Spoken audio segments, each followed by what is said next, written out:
ring, we can't find it. It's the third Super Bowl ring, so it's the big one, and I'm like, I like to wear this one. So it's like, where is the ring? We can't find. So I literally thought that I lost that ring.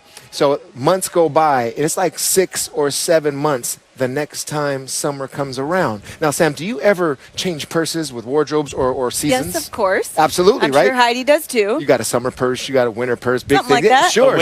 So the next summer came around again, almost another calendar year. Heidi comes out, I'm in the driveway. She's like, look what I found. It was in her purse. See, she was just holding it for you. That's oh my all. Gosh. It was just for safety. But we found it again. Thank goodness. And you guys don't wear them, I've noticed. How do you decide if you're going to wear them? They've gotten so big. Like my dad has a okay. Super Bowl ring from Super Bowl 18 that was one here in Tampa. It's wearable. The rings that you have, your third Super Bowl ring, is how big? They get bigger. Yeah. The first one usually is my favorite to wear. So yeah. All right, well, let's get to there's actually a connection between that story, because if you'll remember, obviously you guys remember the game, the defensive coordinator, Steve Spagnuolo, in that game, now the defensive coordinator for the Chiefs. From his experience playing against Tom Brady, how do you think that makes an impact today, Teddy? Well, I think Spagnuolo knows this. One thing, don't let them read your mail. And defensively, what that means is don't let them know what you're in pre-snap. And that's what you're going to see, and that's what Spags knows. I mean, this is all the way from that Super Bowl year when they stole all those rings. The thieves did that. He disguised. Okay, now here's an example of linebackers in the A-gaps, linebackers dropping out in the corner, coming off the left defensive slot over there. But watch the linebacker as the center slides to the right. Kavika Mitchell pretends he's dropping out, then comes back. This type of disguise, this type of confusing the protection is what you want against Tom Brady. Now, I'm going to show you 3 consecutive downs, okay, from the first matchup. The disguise. Look at Sorensen, Thornhill, and Matthew. Look at that rotation. This is high-level stuff in terms of safety rotation, pre-snap looks. They're down in the line of scrimmage here. They're dropping out to give help over the top. Sorensen ends up playing man-to-man here on the tight end. On the second down, he makes a nice little tackle right here. So now we got third down. So let's show him another different disguise. This is how complex it gets. Once again, watch these safeties. Now Sorensen is going to blitz, and you're going to have droppers that are supposed to be rushers, similar to what they did in 07 to get in the throwing lanes. Throws off Tom just a little bit, not as accurate. You get hands in the throwing lane, and boom, you're off the field. That's what he means by not letting them read his mail, because when you do that, towards the end of the game, Tom Brady, the one quarterback that knows he wants the answers before he lets go of the ball, he'll hold it a little bit more, and that's when the pass rush comes, and that's when you finish him off, and that's when you got him. Just to add on to that, I think one of the excellent things that Kansas City's defense does, yes, Spags has this creative, aggressive defense, but he gives the freedom to these safeties in particular. Tyrann Mathieu, Juan Thornhill, he gives the freedom to them to go make a play. So it could be, like, to the quarterback, you're looking at it like, oh, this is supposed to be cover 3. But listen, if those safeties want to go make a play, a la Ed Reed, a la Troy Polamalu, go make a play. Fire your gun, go make a play. And that's what I think is most dangerous. And for a veteran quarterback going up against to go make a play, be offensive on defense, we don't like that usually. You know, the number one thing that I've been talking about since week 1 of Tampa Bay is how are they going to protect Tom Brady. I said this coming after the bye. I seen something different in the Tampa Bay Bucks. You know, the offensive line coach Moore, one of the best that there ever was. I think him and Dante Scarnecchia ranks up there.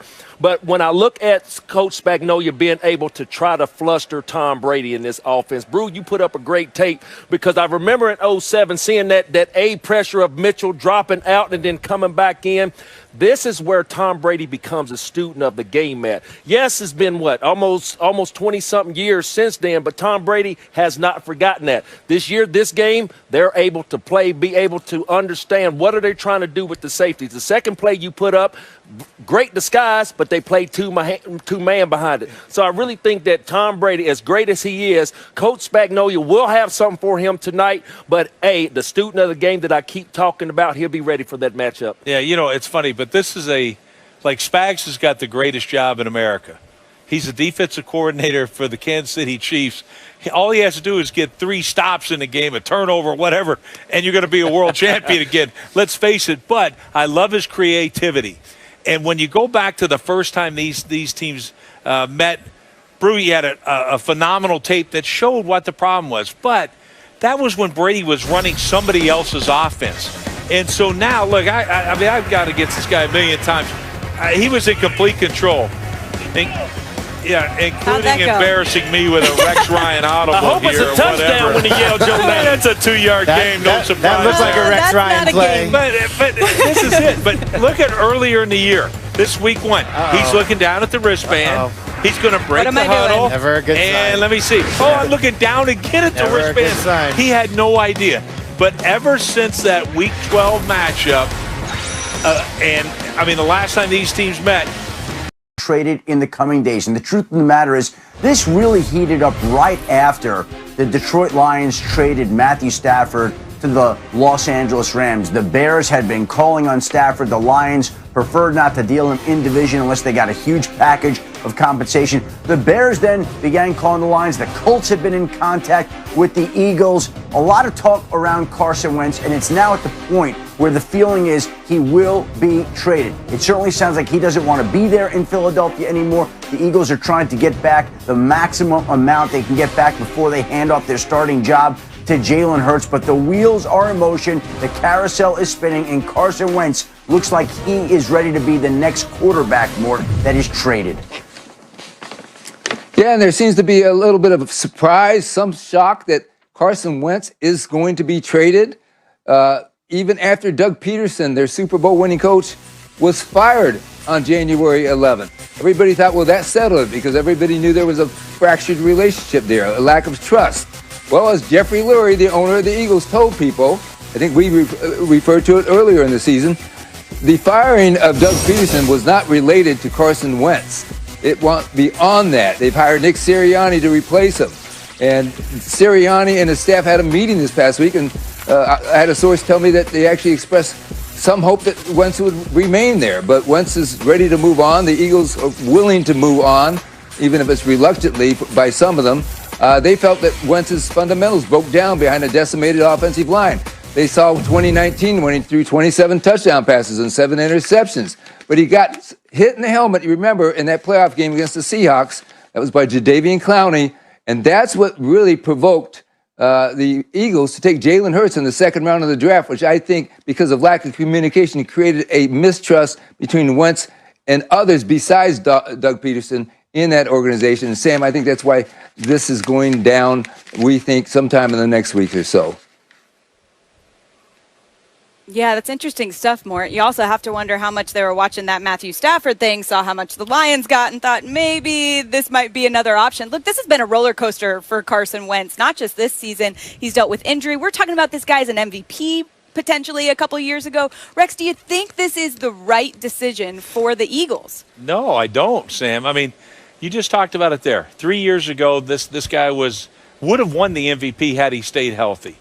And you bring in an offensive guru and a quarterback, guy that did a great job with Justin Herbert with the Chargers. So it's like, man, I was excited to see it. Mort talked about it. I thought his fundamentals were the thing that I was concerned with. Like, you can get that with coaching, you can get that fixed. This guy, a young franchise-type quarterback, you just don't find. I spent 30 years coaching. I never had a franchise-type quarterback, and you're just going to let him walk out the door?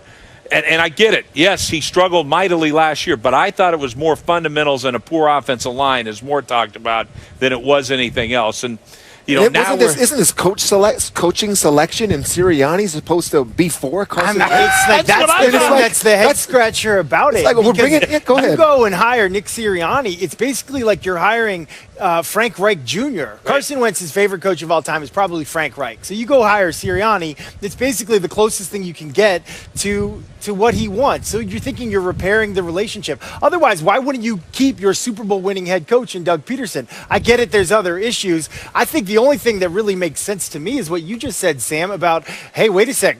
Matthew Stafford, he went for what? Like, well, we have Jalen Hurts. We actually liked what we saw to him. And if we can get a king's ransom for this trade, listen, this whole offseason,